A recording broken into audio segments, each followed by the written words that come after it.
പരിശുദ്ധ പരമദിവ്യകാരുണ്യത്തിന് എന്നേരവും ആരാധനയും സ്തുതിയും പുകഴ്ചയും ഉണ്ടായിരിക്കട്ടെ. പരിശുദ്ധ പരമദിവ്യകാരുണ്യത്തിന് എന്നേരവും ആരാധനയും സ്തുതിയും പുകഴ്ചയും ഉണ്ടായിരിക്കട്ടെ. പരിശുദ്ധ പരമദിവ്യകാരുണ്യത്തിന് എന്നേരവും ആരാധനയും സ്തുതിയും പുകഴ്ചയും ഉണ്ടായിരിക്കട്ടെ. ഞാൻ നിനക്ക് വേണ്ടി എന്ത് ചെയ്യണമെന്നാണ് നീ ആഗ്രഹിക്കുന്നത്? അന്ധൻ അവനോട് പറഞ്ഞു, ഗുരോ, എനിക്ക് കാഴ്ച വീണ്ടു കിട്ടണം. യേശു പറഞ്ഞു, നീ പൊയ്ക്കൊള്ളുക, നിന്റെ വിശ്വാസം നിന്നെ രക്ഷിച്ചിരിക്കുന്നു. തൽക്ഷണം അവന് കാഴ്ച ലഭിച്ചു. അവൻ യേശുവിനെ അനുഗമിച്ചു. ഞാൻ നിനക്ക് വേണ്ടി എന്ത് ചെയ്തു തരണമെന്നാണ് നീ ആഗ്രഹിക്കുന്നത്? കർത്താവെ, എനിക്ക് കാഴ്ച വീണ്ടു കിട്ടണം. കർത്താവെ, ഞങ്ങൾക്ക് തെളിമ വേണം. ഞങ്ങളുടെ ഈ ജീവിതത്തിൻ്റെ മഹത്വത്തെക്കുറിച്ച് ഞങ്ങൾക്കില്ലാതായി പോയ, ഞങ്ങൾ മറന്നുപോയ ഈ ജീവിതത്തിൻ്റെ വലിയ മഹത്വത്തെക്കുറിച്ചുള്ള തെളിമ ഞങ്ങൾക്ക് തിരികെ തരണമേ എന്ന് പ്രാർത്ഥിക്കുക. ഒന്നാമത്തെ വായന നമ്മളോട് പറയുന്നുണ്ട്, നിങ്ങൾ തിരഞ്ഞെടുക്കപ്പെട്ട വംശവും രാജകീയ പുരോഹിത ഗണവും വിശുദ്ധ ജനതയും ദൈവത്തിൻ്റെ സ്വന്തം ജനവുമാണ്. അതിനാൽ അന്ധകാരത്തിൽ നിന്ന് തൻ്റെ അത്ഭുതകരമായ പ്രകാശത്തിലേക്ക് നിങ്ങളെ വിളിച്ചവൻ്റെ നന്മകൾ നിങ്ങൾ പ്രകീർത്തിക്കണം. അന്ധകാരത്തിൽ നിന്ന് പ്രകാശത്തിലേക്ക് നമ്മളെ അവൻ വിളിച്ചിരിക്കുന്നത് അവന് വിശുദ്ധമായ സ്വീകാര്യമായ ബലികൾ അർപ്പിക്കുന്നതിന്, വിശുദ്ധമായ ഒരു തിരഞ്ഞെടുക്കപ്പെട്ട വംശവും രാജകീയ പുരോഹിത ഗണവും വിശുദ്ധ ജനതയും ദൈവത്തിൻ്റെ സ്വന്തം ജനവുമായിട്ടാണ്. ശരിക്കും അത് മനസ്സിലാക്കിയിട്ടുണ്ട്. അങ്ങനെ ഒരു ചിന്ത വന്നിട്ടുണ്ടോ നമ്മുടെ ഉള്ളിൽ? നമ്മൾ രാജകീയ പുരോഹിത ഗണമാണ്, രാജാക്കന്മാരുടെ ഗണത്തിൽപ്പെട്ടവരാണ്, പുരോഹിതന്മാരുടെ ഗണത്തിൽപ്പെട്ടവരാണെന്നുള്ളൊരു ചിന്ത ഉണ്ടായിട്ടുണ്ടോ? നമ്മളെപ്പോഴും പറയും, നമ്മളിങ്ങനെ കുർബാനയിൽ പോയി പങ്കെടുക്കുന്നവരാ, ബലിയർപ്പിക്കേണ്ടവരാണെന്നാണ് വചനം പറയണത്. ദൈവത്തിന് യേശുക്രിസ്തുവിൽ ദൈവത്തിന് സ്വീകാര്യമായ ബലികൾ അർപ്പിക്കുന്നതിന് വിശുദ്ധമായൊരു പുരോഹിത ജനമാവുകയും ചെയ്യട്ടെ. എന്നാൽ നിങ്ങൾ തിരഞ്ഞെടുക്കപ്പെട്ട വംശവും രാജകീയ പുരോഹിത ഗണവും വിശുദ്ധ ജനതയും ദൈവത്തിൻ്റെ സ്വന്തം ജനവുമാണ്. അതിനാൽ അന്ധകാരത്തിൽ നിന്ന് തൻ്റെ അത്ഭുതകരമായ പ്രകാശത്തിലേക്ക് നിങ്ങളെ വിളിച്ചവൻ്റെ നന്മകൾ പ്രകീർത്തിക്കണം. ആ അന്ധനായ ബർത്തമേയുസിനെ കർത്താവ് കൂട്ടിക്കൊണ്ടുവരുന്ന വെളിച്ചമുണ്ടല്ലോ, കർത്താവ്, എനിക്ക് എൻ്റെ കാഴ്ച വീണ്ടും കിട്ടണം. ഇങ്ങനെയൊരു പുരോഹിത ഗണത്തിലേക്ക്, രാജകീയ പുരോഹിത ഗണത്തിലേക്ക് ഉയർത്തപ്പെട്ട നമ്മൾ പതിയെ നമ്മുടെ കണ്ണിൻ്റെ കാഴ്ച മങ്ങി നമ്മുടെ ജീവിതത്തിൻ്റെ മഹത്വത്തെക്കുറിച്ചുള്ള എല്ലാ ചിന്തകളും ഇങ്ങനെ അവസാനിപ്പിച്ച് നിസ്സാരക്കാരായിട്ട് ഒതുങ്ങിക്കൂടിയിരിക്കുകയാണ്. കർത്താവിന് വേണ്ടി സ്വീകാര്യമായ ബലികൾ അർപ്പിക്കേണ്ടിയിരുന്ന സമയത്ത് നമ്മൾ നമുക്ക് വേണ്ടിയിട്ടുള്ള ഈ ലോകത്തിൻ്റെ കുഞ്ഞു സൗകര്യങ്ങൾ ഒരുക്കുന്നതിൽ ശ്രദ്ധാലുക്കളായിരുന്നു. കർത്താവെ, അങ്ങയുടെ വിശുദ്ധ പുരോഹിത ഗണമാണെന്ന്, അങ്ങയുടെ സ്വന്തം ജനമാണെന്ന് ഞങ്ങളെ ഒന്ന് മനസ്സിലാക്കി തരണമേ എന്ന് പ്രാർത്ഥിക്കണം.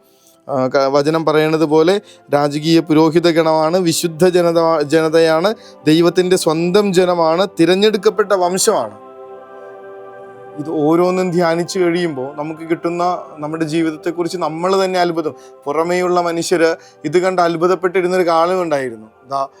ലോകത്തെ കീഴ്മേൽ മറിച്ചിരുന്ന മനുഷ്യർ ഇവിടെയും വന്നിരിക്കുന്നു എന്ന് പറഞ്ഞ് അവർ അന്നത്തെ കാലത്തെ ക്രിസ്ത്യാനികളെ, രാജകീയ പുരോഹിത ഗണത്തെ, ദൈവത്തിൻ്റെ സ്വന്തം ജനതയെ, തിരഞ്ഞെടുക്കപ്പെട്ട വംശത്തെ ഇങ്ങനെ അത്ഭുതത്തോടുകൂടെ നോക്കിയിരുന്ന, വിശുദ്ധ ജനതയെ നോക്കിയിരുന്ന ഒരു കാലം ഉണ്ടായിരുന്നു. അവർ ആ കാലത്ത് കർത്താവിൻ്റെ ബലികൾ അർപ്പിക്കാൻ സ്വന്തം ജീവിതം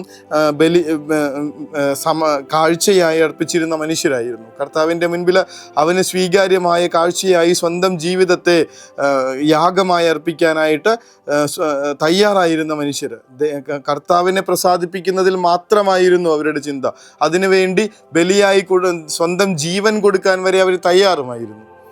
ഇന്ന് പ്രതിവചന സങ്കീർത്തനത്തിൽ നമ്മൾ വായിച്ചു കേൾക്കുന്നുണ്ട്, സന്തോഷത്തോടെ കർത്താവിൻ്റെ സന്നിധിയിൽ വരുവിൻ. 100-ാമത്തെ സങ്കീർത്തനമാണ്. കർത്താവിൻ്റെ സന്നിധിയിൽ, സന്തോഷത്തോടെ കർത്താവിൻ്റെ സന്നിധിയിൽ വരുവിൻ. ഈ ഒരു കാലഘട്ടത്തിൽ വെച്ച് നമുക്കതൊന്ന് കൂട്ടി വായിച്ചാൽ, ഈ സമയത്ത് നമ്മൾ കർത്താവിൻ്റെ സന്നിധിയിൽ വരുന്നത് ഈ ബലിയർപ്പിക്കാൻ വേണ്ടിയിട്ടാണ്. സന്തോഷത്തോടു കൂടെ കർത്താവിൻ്റെ സന്നിധിയിൽ വരണുണ്ടോ എന്ന് ആലോചിച്ച് നോക്കിയേ. ഈ ബലിയർപ്പിക്കുന്നതിന് വേണ്ടിയിട്ട് നമ്മൾ വരണത് എന്തൊക്കെ പെറുപിറുക്കലോടുകൂടെയാണ്, എന്തൊക്കെ പരാതികളോടുകൂടെയാണ്, എന്തൊക്കെ കടമ നിർവഹിക്കാൻ പറ്റിയില്ലെങ്കിൽ മറ്റുള്ളവർ എന്ത് വിചാരിക്കുമെന്ന് ഓർത്തിട്ടൊക്കെയാണ്.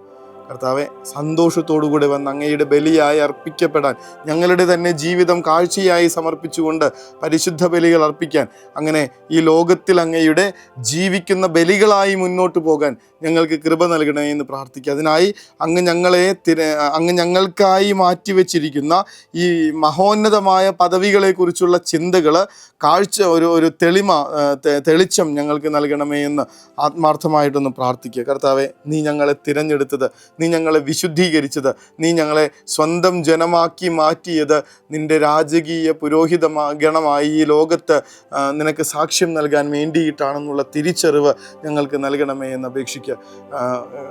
വിശുദ്ധ അലക്സാണ്ട്രിയയിലെ വിശുദ്ധ സിറിലാണ് നമ്മളോട് പറയണത്, ക്രിസ്ത്യാനി അവൻ്റെ മഹത്വം തിരിച്ചറിഞ്ഞിരുന്നെങ്കിൽ ഈ ലോകം മുഴുവൻ ഇന്ന് ക്രിസ്തുവിൻ്റെ നാമത്തിൻ്റെ പ്രഭ കൊണ്ട് നിറഞ്ഞേനെ. ക്രിസ്ത്യാനി അവൻ്റെ മഹത്വം തിരിച്ചറിഞ്ഞിരുന്നെങ്കിൽ ഈ ലോകം മുഴുവൻ ക്രിസ്തു എന്ന നാമത്തിൻ്റെ പ്രഭ കൊണ്ട് നിറഞ്ഞാനെ. നമ്മളിപ്പോഴും ഒരു മൂലയ്ക്കിങ്ങനെ ചുരുണ്ടുകൂടിയിരിക്കുന്നതിൻ്റെ കാരണം പുറത്തേക്ക് പ്രസരിപ്പിക്കാൻ പറ്റാത്ത വിധത്തിൽ നമുക്ക് കിട്ടിയിരിക്കുന്ന ക്രിസ്തു എന്നുള്ള വലിയ വെളിച്ചത്തെ ഉള്ളിൽ കാത്തു സൂക്ഷിച്ച് അവനെ നമ്മളിങ്ങനെ പൊതിഞ്ഞ് നിൽക്കുന്നതുകൊണ്ട് മാത്രമാണ്. പുറത്തേക്ക് വിടണില്ല. നമ്മൾ ബലിയായി അർപ്പിക്കാനായിട്ട് നമ്മൾ ആഗ്രഹിക്കുന്നില്ല. നമുക്ക് കിട്ടിയിരിക്കുന്ന അനുഗ്രഹം നമ്മുടെ ജീവിതത്തിന് മാത്രമെന്നുള്ള സ്വാർത്ഥതയിൽ നമ്മൾ കർത്താവിനെ ഇങ്ങനെ ആർക്കും കൊടുക്കാതെ ബലം പിടിച്ചു വെച്ചിരിക്കുക. വചനം പറയും, ദീപം കൊളുത്തി പറയുടെ കീഴിലല്ല അത് വെക്കണേ, നേരെ മറിച്ച് എല്ലാവർക്കും വെളിച്ചം കിട്ടേണ്ടതിനായിട്ട് അത് പീഠത്തിന്മേലത്ര വെക്കേണ്ടത്. ഇങ്ങനെ ബലിയായി അർപ്പിക്കപ്പെടുന്ന മനുഷ്യരെ നോക്കിയിട്ടാണ് ഈ ലോകം ഇന്ന് ക്രിസ്തുവിനെ തിരിച്ചറിഞ്ഞുകൊണ്ടിരിക്കുക. ഈശോ എന്ന വെളിച്ചം അവർക്ക് കിട്ടുന്നത് നമ്മളുടെ ഈ ജീവിതത്തിലൂടെ. വചനം പറയുന്നുണ്ടല്ലോ, ഈ ലോകം വായിക്കുന്ന ഏക സുവിശേഷം നമ്മൾ വിശുദ്ധന്മാരൊക്കെ പറയുന്നുണ്ടല്ലോ, ഈ ലോകം വായിക്കുന്ന ഏക സുവിശേഷം ചിലപ്പോൾ നിങ്ങളായിരിക്കും. 4 സുവിശേഷങ്ങളും വായിക്കാൻ ചിലപ്പോൾ ഈ ലോകത്തിലെ പലർക്കും ചാൻസ് കിട്ടിയെന്ന് വരില്ല, അവർക്ക് സാധ്യതയുണ്ടായെന്ന് വരില്ല. പക്ഷേ നിൻ്റെ ജീവിതം കാണുന്ന മനുഷ്യർ ക്രിസ്തു എന്നുള്ള സുവിശേഷത്തെ വായിക്കുന്നതിന് പറ്റുന്ന വിധത്തിൽ അവൻ്റെ യാഗമായി ഈ ലോകത്ത് സ്വയം സമർപ്പിച്ച് ജീവിക്കാനായിട്ടുള്ള ഓർമ്മപ്പെടുത്തലാണ് ഇന്നത്തെ സുവിശേഷം. അതിന് ഞങ്ങൾക്ക് ഞങ്ങളുടെ ജീവിതത്തെക്കുറിച്ചുള്ള തെളിമ തരണമേ എന്ന് പ്രാർത്ഥിക്കുക. ഞാനൊന്നുമല്ല, ഞാൻ ഈ ലോകത്തിൻ്റെതായിട്ട് ഇങ്ങനെ കർത്താവ് ഇങ്ങനെ ജനിപ്പിച്ചു വിട്ടതുകൊണ്ട് മാത്രം ജീവിച്ചുകൊണ്ടിരിക്കുകയാണ്. ഞങ്ങൾക്ക് ചെയ്തു തീർക്കാനായിട്ട് ഈ ലോകത്തിൻ്റെതായിട്ടുള്ള കുറേ കാര്യങ്ങളുണ്ട്, വെട്ടിപ്പിടിക്കാനായിട്ട് കുറേ സാധ്യതകളുണ്ട്, ഞങ്ങൾക്ക് അനുഭവിക്കാനായിട്ട് ഒരുപാട് സുഖസൗകര്യങ്ങൾ ഞങ്ങൾക്ക് അത് അനുഭവിക്കാനായിട്ടുണ്ടെന്നൊക്കെ പറഞ്ഞു നിൽക്കുമ്പോൾ നമുക്ക് നഷ്ടപ്പെട്ടു പോകുന്നത് നമ്മുടെ ജീവിതത്തിൻ്റെ സത്തയാണെന്നേ. കർത്താവ് നമ്മളെ എന്തിനു വേണ്ടിയിട്ട് തിരഞ്ഞെടുത്തോ, സ്വന്തം രക്തം നൽകി നമ്മളെ എന്തിനു വീണ്ടെടുത്തോ, ആ ഒരു നിയോഗങ്ങളൊക്കെ നമ്മൾ മറന്നുപോയിക്കൊണ്ടിരിക്കുക. ഈ ജീവിതത്തിൻ്റെ മഹത്വത്തെക്കുറിച്ച്, അതിൻ്റെ സത്തയെക്കുറിച്ച് നമ്മളിങ്ങനെ ഒരു ചിന്തയും ഇല്ലാതെ ഇങ്ങനെ ജീവിച്ചുകൊണ്ടിരിക്കുക. കർത്താവെ, ഞങ്ങളെ ഈ രാത്രിയിൽ അങ്ങ് സ്വർഗീയ വെളിച്ചം നൽകി ആശീർവദിക്കണമേ എന്ന്, ഞങ്ങളുടെ മിഴികളെയും മനസ്സുകളെയും പ്രകാശിപ്പിക്കാൻ മനസ്സാകണമേ എന്ന് പ്രാർത്ഥിച്ചുകൊണ്ട് ഈ ജീവിതത്തിൻ്റെ മഹത്വത്തെക്കുറിച്ചുള്ള തിരിച്ചറിവ് നൽകി ഞങ്ങളെ അനുഗ്രഹം കൊണ്ട് നിറയ്ക്കണമേ എന്ന്, തെളിമ നൽകി ആശീർവദിക്കണമേ എന്ന അപേക്ഷയോടുകൂടെ മുട്ടിന്മേൽ നിന്ന് അവിടുത്തെ അനുഗ്രഹം പരിശുദ്ധ പരമദിവ്യകാരുണ്യമേ, അനന്ത സ്നേഹമേ,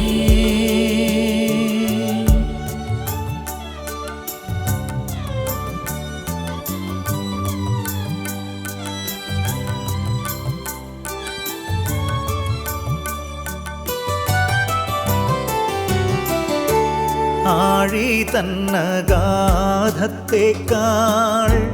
പരിശുദ്ധ പരമ ദിവ്യ കാരുണ്യത്തിന് നേരവും ആരാധനയും സ്തുതിയും പുകഴ്ചയും ഉണ്ടായിരിക്കട്ടെ. പരിശുദ്ധ പരമ ദിവ്യ കാരുണ്യത്തിന് നേരവും ആരാധനയും സ്തുതിയും പുകഴ്ചയും ഉണ്ടായിരിക്കട്ടെ. പരിശുദ്ധ പരമ ദിവ്യ കാരുണ്യത്തിന് നേരവും ആരാധനയും സ്തുതിയും പുകഴ്ചയും ഉണ്ടായിരിക്കട്ടെ. ഈ രാത്രി തീർച്ചയായും ഉറച്ച ഒരു തീരുമാനം എടുത്തുറങ്ങാൻ പോകാൻ പറ്റൂലേ നമുക്ക്? നാളെ രാവിലെ ഞാൻ എൻ്റെ കർത്താവിൻ്റെ അൾത്താരയിൽ ബലിയർപ്പിക്കാനായിട്ട് പോകുമെന്ന്. അങ്ങനെ ഓരോ രാത്രികളിലും തീരുമാനമെടുത്താൽ ഈ 100-ാം സങ്കീർത്തനം നമ്മുടെ ജീവിതത്തിൽ നിറവേറുന്നത് കാണാൻ പറ്റും. സന്തോഷത്തോടെ കർത്താവിൻ്റെ സന്നിധിയിൽ ചെല്ലാനും ബലിയായി സ്വന്തം ജീവിതം സമർപ്പിക്കാനും പറ്റും. കർത്താവെ, അതിന് ഞങ്ങളെ ഈ രാത്രിയിൽ ഒരുക്കണേ എന്ന് പ്രാർത്ഥിക്കാം. ഈശോ അനുഗ്രഹിക്കട്ടെ. കരുണതൻ കയർ പിടിച്ച് നയിച്ചിടും സ്നേഹമേ, ദിവ്യകാരുണ്യ സ്നേഹമേ, പരിശുദ്ധ സ്നേഹമേ, പരിശുദ്ധ പരമദിവ്യകാരുണ്യമേ, അനന്ത സ്നേഹമേ, പരിശുദ്ധ പരമദിവ്യകാരുണ്യമേ,